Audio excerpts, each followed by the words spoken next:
Maths শিক্ষার্থীদের ওপর পুলিশের লাঠিচার্জে সাংবাদিক সহ ১৮ জন আহত হয়েছে। উপসহকারী কমিউনিটি মেডিকেল অফিসারের শূন্য পদে নিয়োগ সহ ৪ দফা দাবিতে শাহবাগ থেকে সচিবালয় অভিমুখে লং মার্চ করতে গেলে পুলিশের সাথে তাদের সংঘর্ষ বাধে। আহতদের ঢাকা মেডিকেল কলেজ হাসপাতালের জরুরি বিভাগে চিকিৎসা দেওয়া হয়। এর আগে দুপুরে স্বাস্থ্য উপদেষ্টার প্রতিনিধি জানান, নিয়োগের বিষয়ে সোমবারই সার্কুলার দেওয়া হবে। রাজনাথ দাসকে সাথে নিয়ে রিপোর্ট করছেন মিজান শাহজাহান।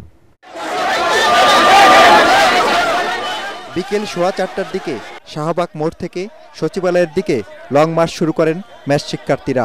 এ সময় বাধা দিলে পুলিশের সাথে ধাক্কাধাক্কির ঘটনা ঘটে। পরে পুলিশের ব্যারিকেড ভেঙে লং মার্চ শুরু করেন তারা। এক পর্যায়ে অ্যাকশনে যায় পুলিশ। এতে আহত হন বেশ কয়েকজন আন্দোলনকারী। পেশাগত দায়িত্ব পালন করতে গিয়ে আহত হন সাংবাদিকরাও।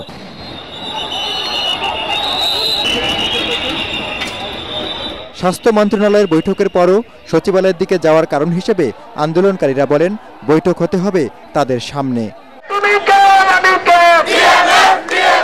এর আগে দুপুরে উচ্চশিক্ষার সুযোগ, উপসহকারী কমিউনিটি মেডিকেল অফিসার শূন্য পদে নিয়োগ সহ ৪ দফা দাবিতে শাহবাগে সড়ক অবরোধ করেন ম্যাথস শিক্ষার্থীরা। তারা জানান, গত 1 যুগ ধরে উপসহকারী কমিউনিটি মেডিকেল অফিসার পদে নিয়োগ বন্ধ। নিয়োগ বিধি সংশোধনের নামে চলছে টালবাহানা। আমাদের কাছ থেকে 7 দিনের সময় নিয়েছিলেন এবং আশা দিয়েছিলেন যে ওনারা আমাদের ন্যায্য দাবি ওনারা বাস্তবায়ন করে দিবেন। আমরা স্বাস্থ্য শিক্ষা অধিদপ্তরে গিয়েছি, স্বাস্থ্য মন্ত্রণালয়ে গিয়েছি, আমরা রাষ্ট্রীয় চিকিৎসা অনুষদে গিয়েছি, তারা আমাদের কোনো রকম রেসপন্স করেনি। আমাদের যদি কোনো নিয়োগই না থাকে, আমাদের যদি কোনো চাকরি না থাকে, তাহলে আমাদের এই পড়াশোনা করে কি লাভ? হয়তো আপনারা ম্যাথস বন্ধ করে দিবেন, না হয় আমাদের দাবি দাওয়া পূরণ করবেন। পরে শাহবাগ আসেন স্বাস্থ্য উপদেষ্টার ব্যক্তিগত সহকারী। শিক্ষার্থীদের যৌক্তিক দাবি আদায়ে কাজ চলছে জানিয়ে তিনি বলেন, সোমবারই নিয়োগের বিষয়ে দেওয়া হবে প্রজ্ঞাপন।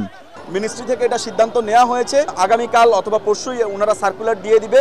আরেকটা বিষয় ছিল, ওনারা বর্তমানে আছেন 11তম গ্রেডে, ওনারা 10ম গ্রেডে যাওয়ার জন্য ওনারা আবেদন জানিয়েছেন। এটাকে আমলে নিয়ে হেলথ মিনিস্ট্রির যে প্রসিডিওরগুলো আছে এগুলো পুরোপুরি শেষ করে জনপ্রশাসন মন্ত্রণালয়ে পাঠিয়ে দিয়েছে। তো আমরা আশা করছি সেটিও দ্রুততম সময়ের মধ্যে হয়ে যাবে। দিনভর নগরী গুরুত্বপূর্ণ সড়কটি বন্ধ থাকায় চরম ভোগান্তিতে পড়েন নগরবাসী। মিজান শাহজাহান, এটিএন বাংলা, ঢাকা।